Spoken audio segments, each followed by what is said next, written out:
Good morning and welcome to John Beck. This is your principal, Mr. Lin, and I hope that you had a wonderful Thursday yesterday. Today is Friday, February 14th, 2025, and it is a day B. For instrumentals, it's a day 6.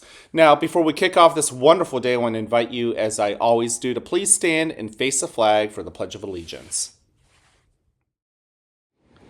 I pledge allegiance to the flag of the United States of America and to the republic for which it stands, one nation, under God, indivisible, with liberty and justice for all. Thank you. Now go ahead and take a seat. I am so happy that you guys are here in school.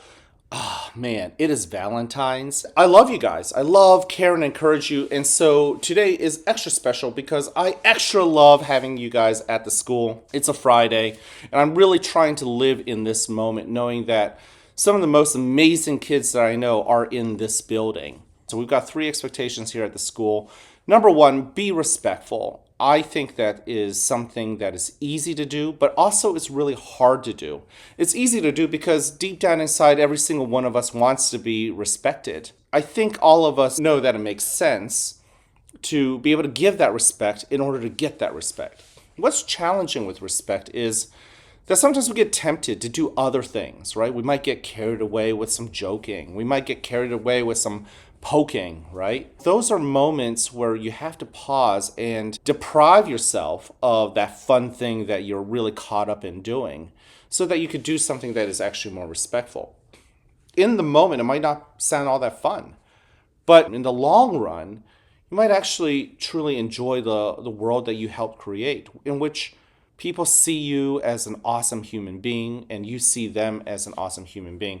And the way we look at the world is just much more positive. And this world needs more of that positivity. Number 2, show that you are responsible. Be responsible with your realm of control. Not everything in this world is in your control. Frankly speaking, not everything is in my control. You might think that as your principal, I have a lot of control over a lot of things. And in some ways I do. But we've got 450 kids that you might think I can control, but I really can't. I do not have on my phone an app with your name where I can control you. I can't. I can encourage you. I can incentivize it and make doing the right thing feel more appealing. But in the end, you have to make that decision. Especially when you're in 4th, 5th, and 6th grade, you are growing into young men and women, and you want to assert your independence, and that's great. I want you to do that. But what I'm also asking you to do is, with that kind of independence, that you take responsibility, like true responsibility for how you exist in this world and how you interact with other people as well as with yourself. So be responsible with things that you can control, your hands, your feet, and yeah, the words that come out of your mouth. All right, last but not least, show that you're ready to be the best version of yourself. Yesterday, I had a good conversation with a student who was just really, really frustrated with something in the cafeteria and lashed out. In the end, as we were talking, he recognized that he was in a rock brain. He didn't realize it at the moment. But through conversation with me, he, with his amazing mind, really came to that realization that he really needed to exercise T-flex. He needed to feed that wolf. And my guess is that that particular student's going to do it. Now, he's not the only one.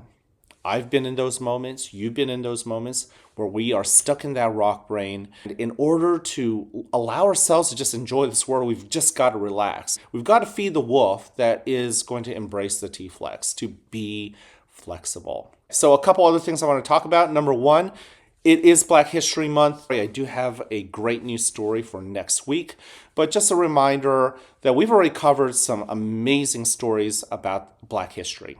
Last week, we talked about Harriet Tubman. I don't want you to forget about her. She's a strong example of girl power. People sometimes forget about, but I mean, when your nickname is Moses, you know you mean something to people. Number 2, we talked about the 54th Massachusetts. You know, this is your classic. The guys signing up, they've got an important mission. They believe in their fight.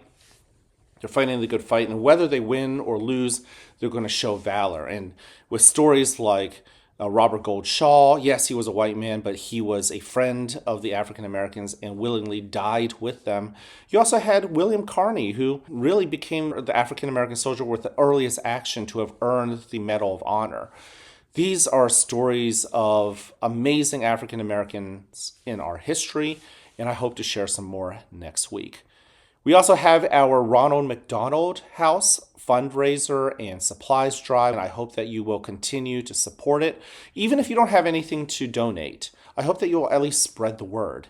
I've put it in the Beck and Call newsletter to your families. I know our PTO has hopped on board and they have put it out there on social media. But you know what? Word of mouth is so powerful. I hope that you guys will help with that as well. Last but not least, it is Valentine's Day. And Valentine's Day is all about love. And here I am. I am expressing my love to every single one of you guys, as well as our staff. There are many different kinds of love, and Valentine's oftentimes makes us think about love in the romantic sense, right? But love is much more than that. Love is love for your country, for instance. Love for your school, right? That's not a romantic love, but that's a love because you want the best for our community. So today, when we talk about Valentine's Day, I hope that you express love in all the cool ways love can be. Find ways to show love to your teachers. Find ways that you can show love to your friends. Find ways that you can show love to people who you don't even really get along with. That's pretty powerful. All right, I'm out of time. I love you. I care about you. I'm here to encourage you. Go spread that message to everybody else. Yeah, especially that love and care and the encouragement. I can't wait to see you guys around. Have an awesome day. And as always, I like you just the way you are.